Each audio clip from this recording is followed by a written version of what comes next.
Children.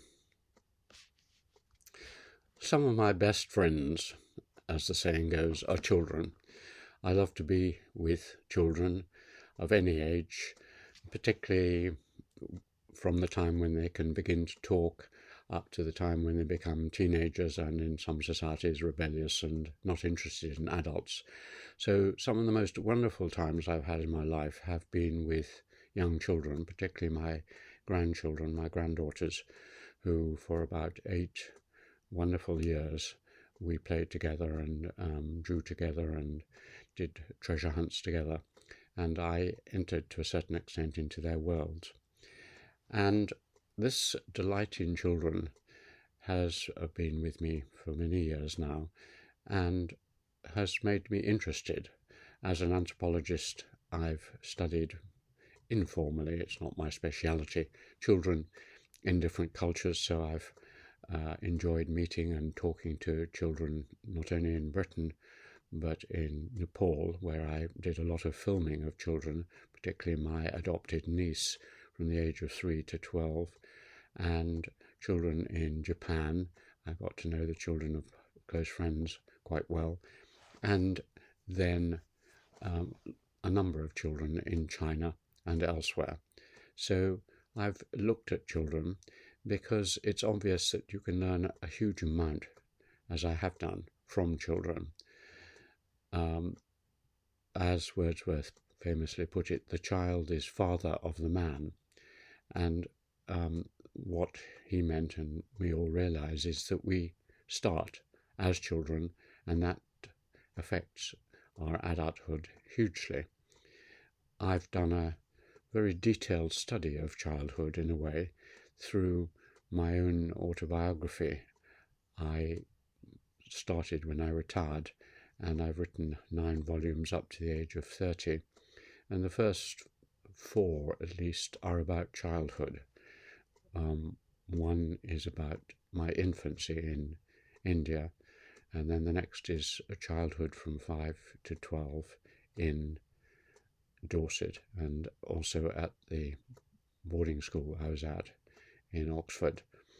So those are all about infancy and childhood, and then the first few years until I became a mid-teenager at our house in the Lake District, appropriately enough in the valley where Wordsworth, who is one of the great chroniclers of childhood in his autobiographical poem The Prelude, he lived in that valley and went to school there.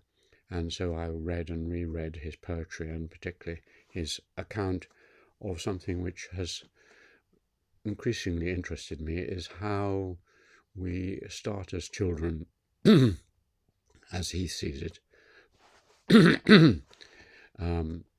with trailing clouds of immortality with us, that we start as children as if we came from another kind of planet or world, and in that period we are much more in tune with the world. We haven't separated ourselves off. We are part of nature. We believe that animals can talk and see and are just like us. We believe that the trees and the rocks and so on have something in them. And in our fantasies as children, and in our games, and in particularly in children's stories, the boundary between the natural and the man-made world is not strong at all. And that is the kind of world which I inhabited, Wordsworth inhabited. And gradually you move away from that. And so a lot of my autobiography later on is about losing childhood, becoming a sane, rational, adult sort of person. And there was a great sense of loss in that, as well as many different kinds of gains. So that is the sort of central trajectory of a lot of my work, of increasing rationalization.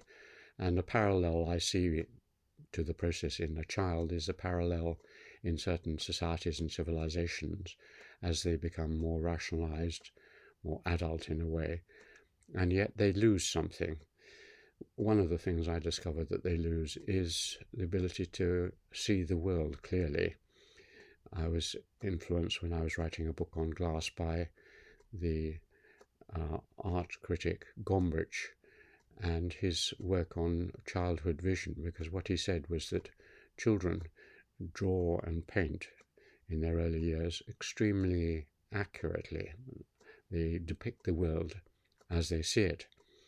And I could see this in my granddaughter Lily's paintings and drawings, which up to the age of 10 are pretty amazing, and I filmed her a lot doing this. They actually see the world as it is. And what Gombrich said was that gradually you lose that ability. You become trained, you become influenced by adult ways of viewing the world, models of the world. And so your vision in a way becomes narrowed. And that thing that happens in art happens in the imagination as well. All sorts of imaginative flights which you can have as a child are no longer possible as an adult. And this, I think, is why I've always been attracted to children's literature.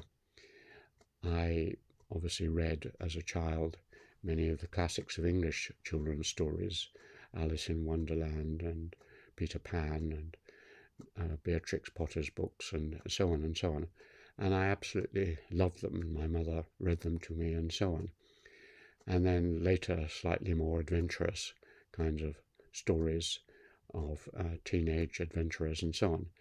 But many of them are filled with wonder and parallel and other worlds which you slip into down the rabbit holes of the imagination of the authors. And so they recapture childhood. And I've often wondered why the English and Scots and Irish are such great children's story writers.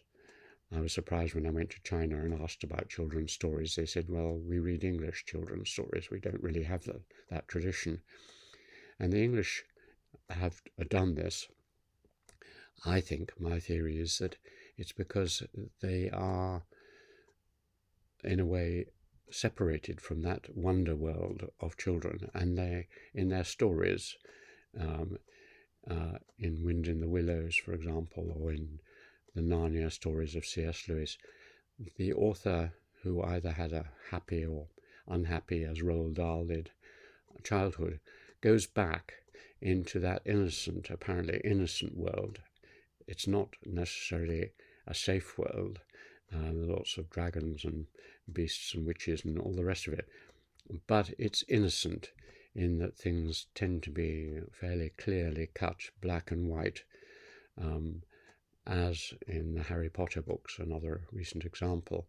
So it's an innocent world which you conjure up and which you've lost as a grown-up. And there's a tremendous release and relief in going back into that world. Now, I'm not capable of writing children's stories, but what I have tried to do and can do is to capture the process of being a child, seeing the world through a child's eyes to a certain extent in my letters and comments on me and these early autobiographical books, and recreating the growth of a child into early teenage and then later on. And that is some sort of contribution to worlds filled with wonder and surprise, which are the great sources of discovery.